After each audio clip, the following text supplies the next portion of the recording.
Welcome to Building Ancient Egypt.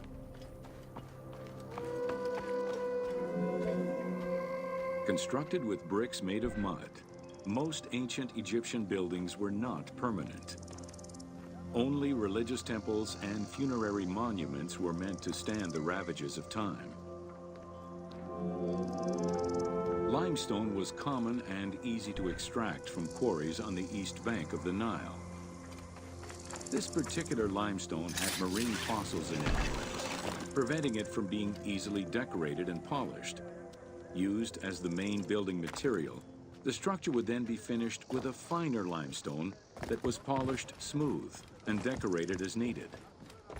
Limestone was used for the building of the first pyramids and for most of the religious buildings of the Old and Middle Kingdoms.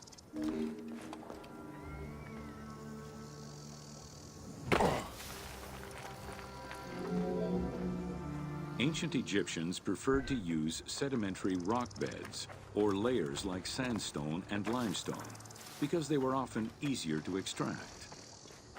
The common method used to extract stone was the open pit quarry. Stonecutters would find quality stone, shape, and dig it out on site. Open pit quarries enabled many workers to work simultaneously on many blocks, which allowed for better productivity.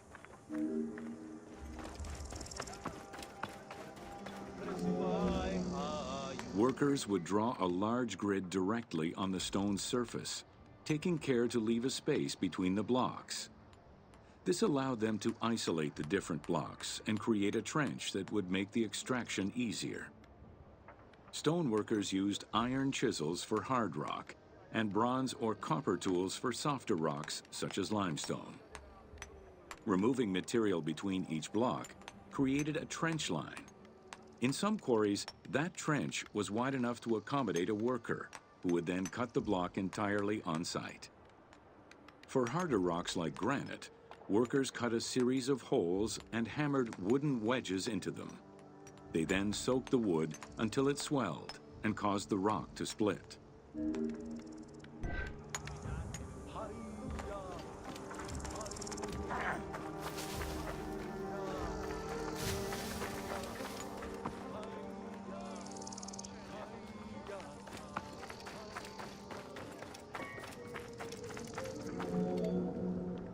The gallery extraction technique was used when the desired rock was buried under layers of rubble. This method was often necessary in order to find the whiter and finer limestone required for a smoother finish. The first step was for the stoneworkers to create an access pit that would allow them to reach the desired wall of stone. Once a wall of quality stone was exposed, workers could then cut out smaller blocks. This pit required a descending platform. Designed like a stairway, it allowed them to free multiple galleries of blocks. To cut the stone, they created a longitudinal kerf, or slit, and then cut the rock at a 90-degree angle.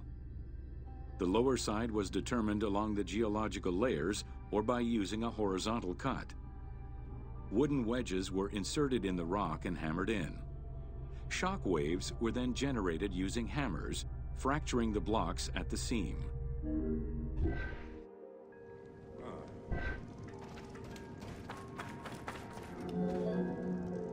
To maintain the stability of these mining pits over the course of quarrying, workers would leave support sections of unexcavated rock.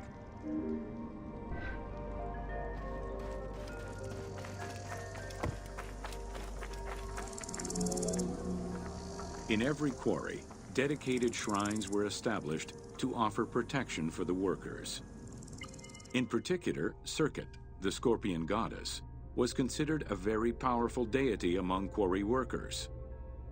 Every mine and quarry of ancient Egypt included a scorpion charmer who was said to use magical powers to ward off the dangerous insects and keep the workers safe.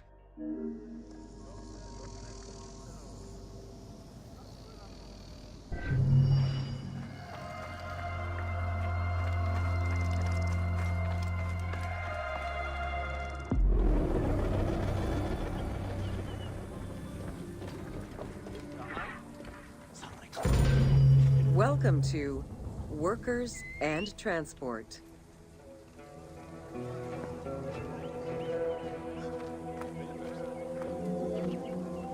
Whether workers were employed for the pyramid construction or at the quarries, the government supplied food and housing.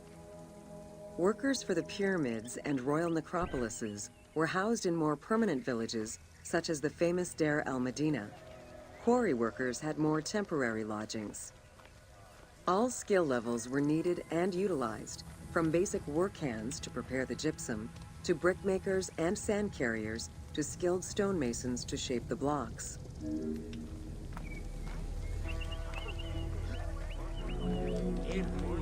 Skilled architects and engineers were employed year-round, while support labor were often farmers who worked on the quarries or construction during the Nile's flood season. The basic laborers were hardworking and versatile. Many may have been farmers who joined the construction during the off-season. Hieroglyphs found in the work villages listed assigned job titles.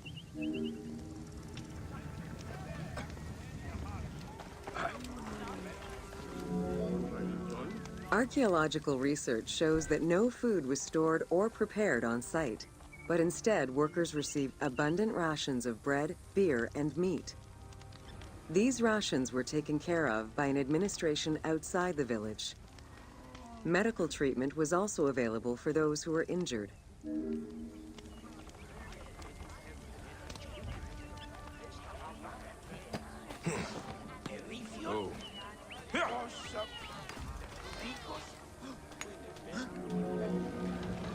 While some quarries were close to the Nile, others were located across the desert and required long expeditions.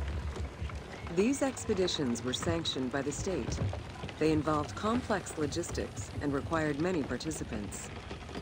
Transporting a block by land meant that workers had to overcome the weight and friction of the load. To solve this, they first dug a track in the ground.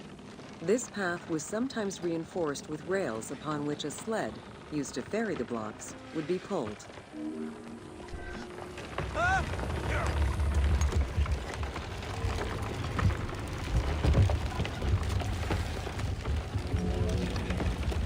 Whenever possible, blocks were toppled from a higher elevation onto the sled. Workers then poured water onto the clay at the front of the sled, creating a slick surface to more easily move the load. It wasn't until the New Kingdom that animals were used to tow the burden.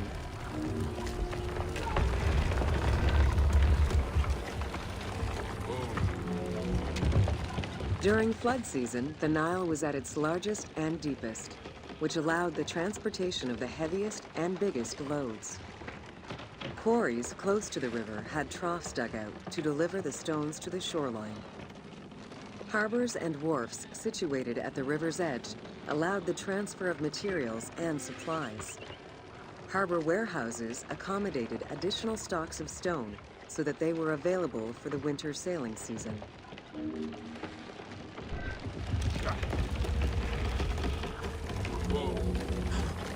The Uwadi al-Jarf papyri detail a limestone load intended for the Khufu pyramid that weighed in at 70 to 80 tons, or 30 blocks. One papyrus is a fragment from a foreman's notes taken while working on the Great Pyramid. It details the transportation of limestone blocks from the Tura quarries to the construction site of the pyramid. The other papyri are shipping logs containing archives of the sailors assigned to sail the Red Sea and the Nile. Stone cargo generally weighed 15 tons per boat, amounting to roughly 6 or 7 blocks per trip. For heavier loads such as obelisks, monolithic pillars, or gigantic statues, larger boats were used. These transports are the ones typically showcased on temple walls. River transportation was the most efficient way to ferry stone blocks between the quarry and the construction site. Blocks were transported by flotillas of several types of boats. The most detailed illustration of transport by river is a relief of Queen Hatshepsut's barge with an accompanying flotilla.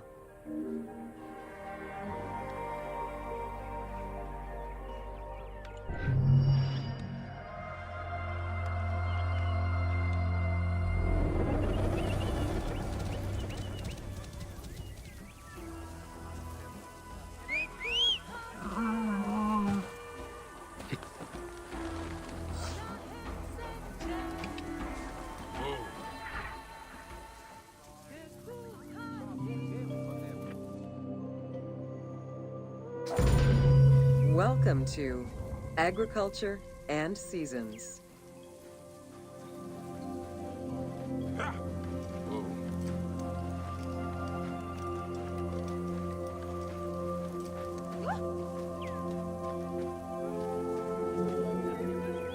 While crops were cultivated in different oases around the desert, most of the arable lands were near the Nile. Two types of cereal grain were cultivated, barley and an ancient wheat known as emmer. These two key ingredients contributed in establishing bread and beer as the staple of the Egyptian diet and the basis of its economy.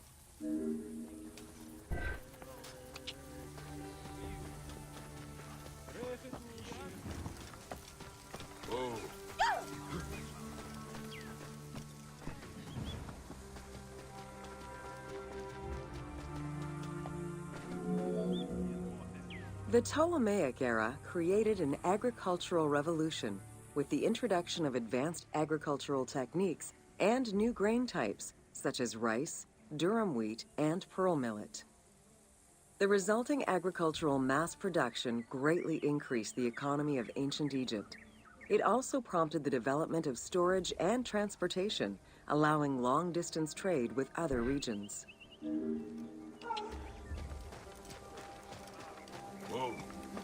Yeah.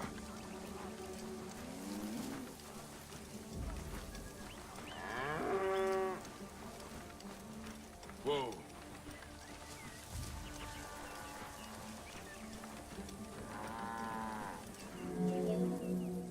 Both bread and beer rations were part of a system of barter payment.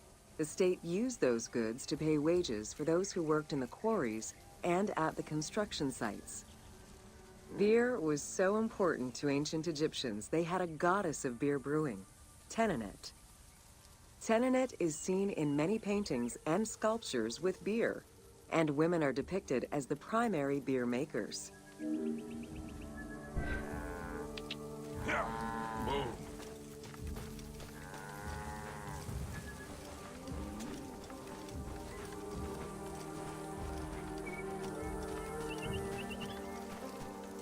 Yeah.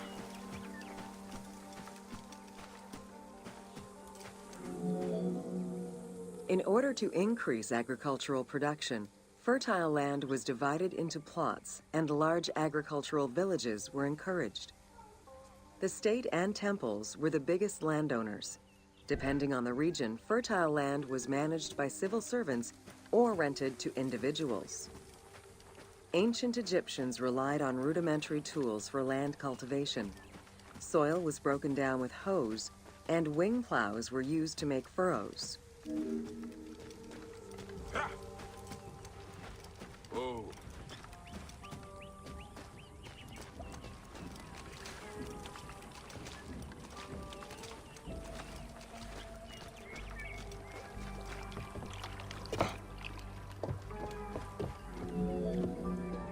The three seasons known as Akhet, Peret, and Shemu corresponded to a specific phase of the agricultural process and the river's natural changes. Akhet was the time of the flood, beginning with the appearance of the star Sirius in July. Peret was the time when lands were cultivated, plowed, and sown. This fell between October and November. Shemu ran from May to September and was when harvesting and taxation began.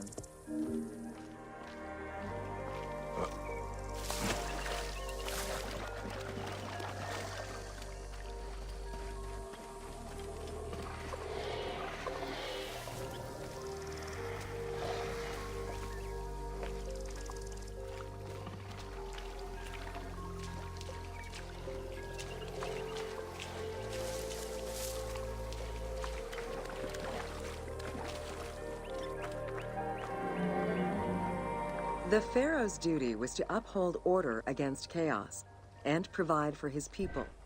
Priests and local governors also wanted to appear as protectors of the people. However, any variation in the Nile's seasons could cause water shortages. This had devastating consequences on wheat and barley crops. The pharaoh, administrators, and priests knew they needed to demonstrate their ability to prevent such a catastrophe from happening. And so they invented the story, which would be inscribed upon the famine stela.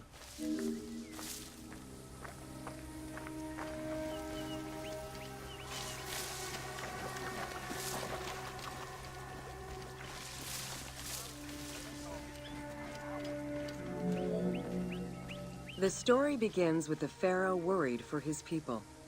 The Nile hasn't flooded in years, and his people are starving.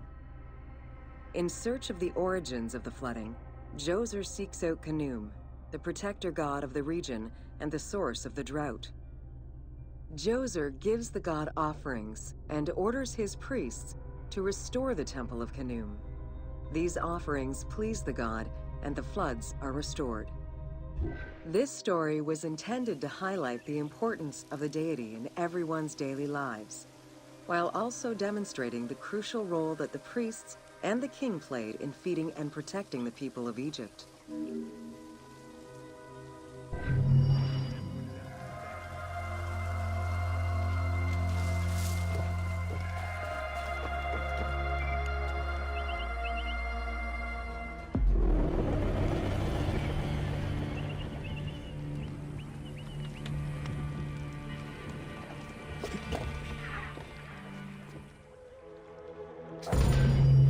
Welcome to Ancient Egyptian Cultivation. The new grain types of the Ptolemaic period required a great deal of water. Farmers needed to ensure they had effective, consistent irrigation. The Nile's rising and receding waters naturally irrigated most of the crops.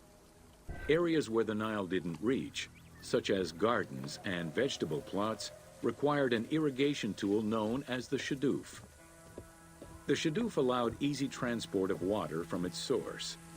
It consisted of a tall wooden frame with a long pivoting pole and suspended bucket. The system could be raised and lowered with little effort.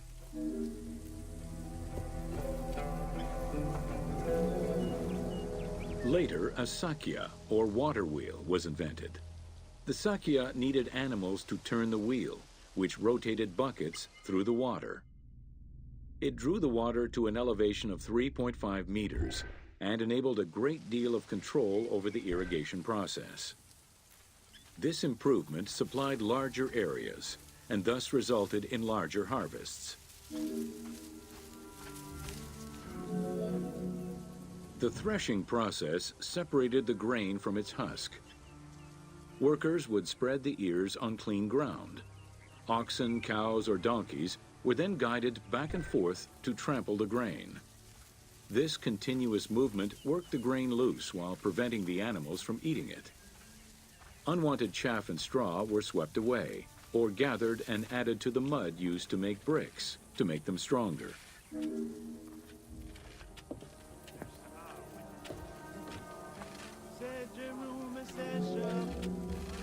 Winnowing was the stage where workers used wooden scoops to throw ears in the air. The wind carried off the chaff, leaving the heavier seeds to fall to the ground. This action was repeated until the undesired materials were sifted out. Grain waste was mixed with manure or other organic substances to produce brick-shaped dung loaves that could be easily burned. A standardized brick size enabled Egyptians to mass produce this byproduct and use it as a commodity.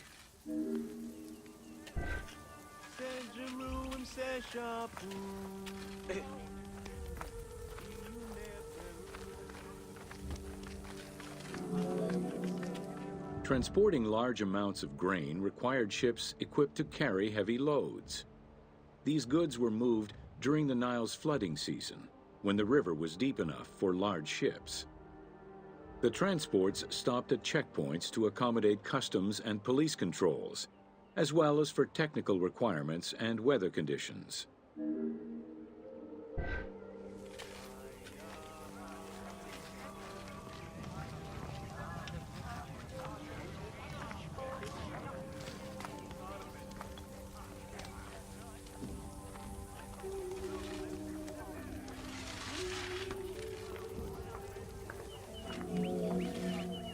Having reached Alexandria's inner harbor, The wheat was unloaded under the supervision of a civil servant in charge of wheat management. Portions were distributed to Alexandria's city market, and the remaining stockpile was either exported or stored in warehouses.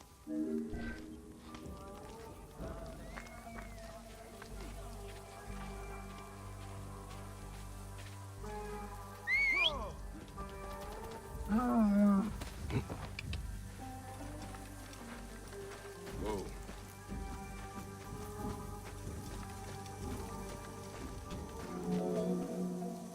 Grain storage facilities were located across all of Egypt. Temples and institutions had large silos, while individual houses had storage sheds. In some houses, arched cellars were built into the foundations. These watertight chambers were accessible from the ground floor through a trapdoor. Royal granaries acted as the storehouse and distribution centers, and managed state payments to civil servants, soldiers, and the police. Though plastered on the inside, silos weren't completely sealed, and so remained susceptible to mice infestations.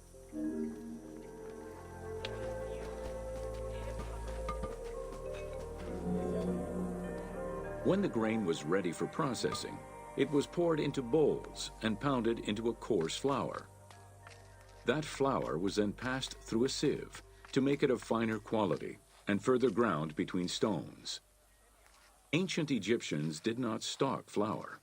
Instead, fresh grain was portioned out each time to produce flour as it was needed.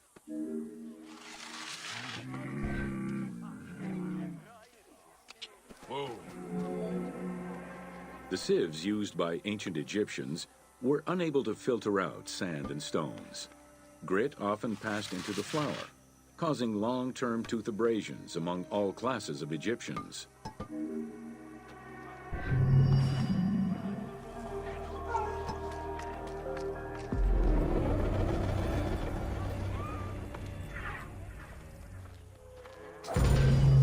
Welcome to Domesticated Animals of Ancient Egypt.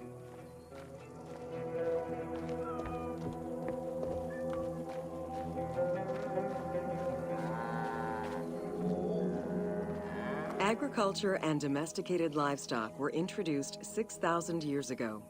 Archaeologists have found traces of cattle, donkeys, pigs, and dogs. Dromedary are thought to have been introduced during the Persian invasion.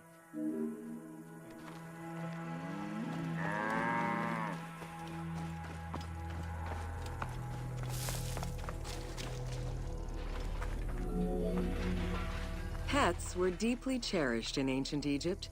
Many illustrations of children often include a pet in the depiction.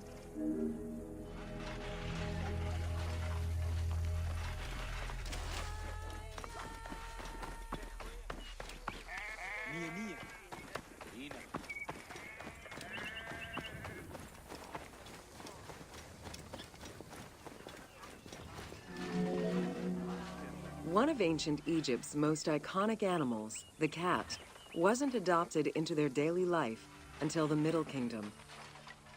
Since they were so highly capable of killing snakes and rodents, cats were present throughout every period. However, they only became pets sometime during the Middle Kingdom. Prince Thutmose, son of Amenhotep III, had his cat Tamu laid to rest in its own sarcophagi.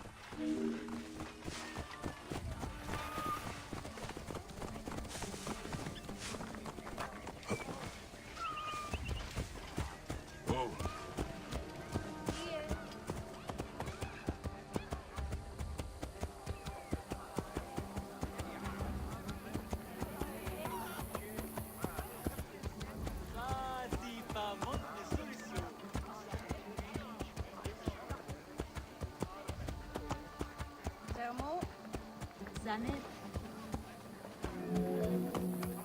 The earliest reference to dogs dates back to 5000 BCE. They were popular pets as they helped hunters and protected herds. They were closely linked to Anubis, the jackal-headed god. Baboons, monkeys, and even falcons were tamed as pets.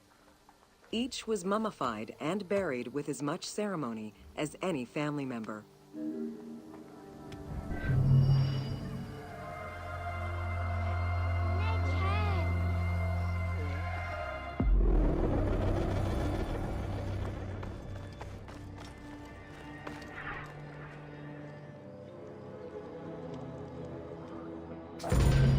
Welcome to Ancient Egyptian Medicine. Evidence of advanced medical procedures have been found on mummies, and ancient Egyptians left detailed medical writings from diagnosis to follow-up treatment. One of the oldest known surgical studies is the Edwin Smith Papyrus. It's one of the first documents in history that notes an association between the integrity of the brain and cognitive functions, including cases of ocular complications and paralysis following head trauma. Vinegar-treated marble stone from Memphis was used as an anesthetic.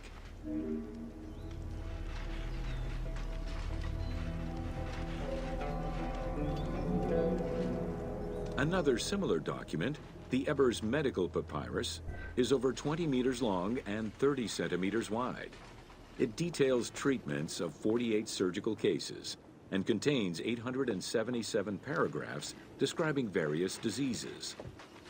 Alongside accurate and factual scientific approaches, the papyrus has more than 700 magic formulas and incantations to ward off demons and disease. This demonstrates how ancient Egyptians believed in a harmonious balance between religion and science. Remedies were considered as medicine and carried by doctors and priests. Village doctors often had another job alongside their medical duties and the preparation of medicines. A cure for blindness was made of fermented honey, ochre, and coal. The science behind it was that honey functioned as an antiseptic and antibacterial, while ochre would reduce the swelling. All of their knowledge did not always suffice. Ramses II died of an infection caused by an abscessed tooth.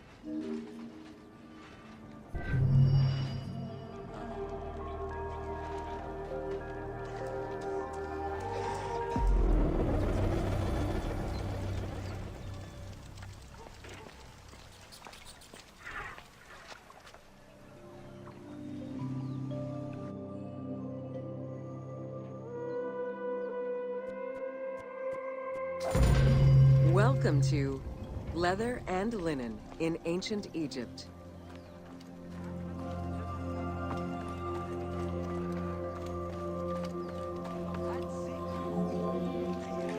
Tanning, a process which dates from prehistoric times, was present although not highly valued in Egypt due to the heat. Leather was reserved mainly for things such as sandals, leather bags, dagger sheaths, quivers, and other similar items. Leopard hides, unlike regular leather, were highly valued and usually worn by priests.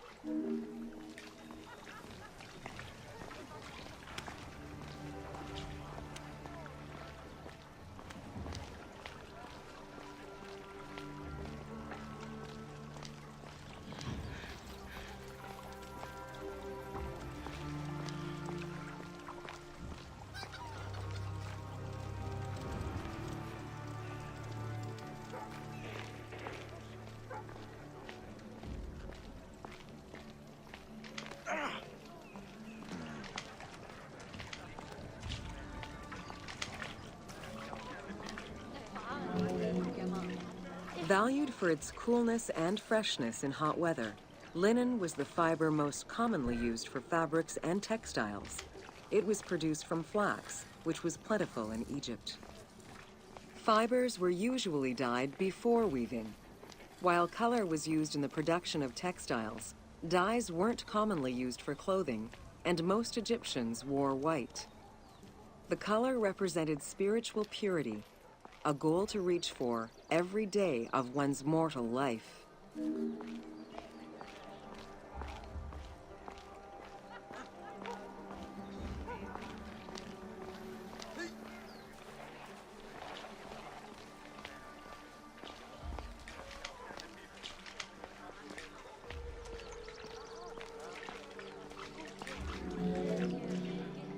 Various shades were achieved using woad, a dye produced from the leaves of Isatis tinctoria.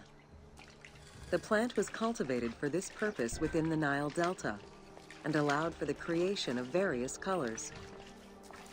For example, different maceration times of the leaves would result in colors ranging from red to green, while adding in limestone shifted it to blue.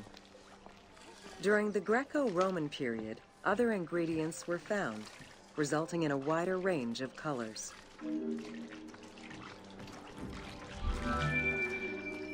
This area's style is strongly influenced by the dye baths and tanneries of modern-day Fes in Morocco. This helped Ubisoft envision what such locations might have been like in ancient Egypt. While this tannery is within the city walls, back then they were often found outside the city boundaries.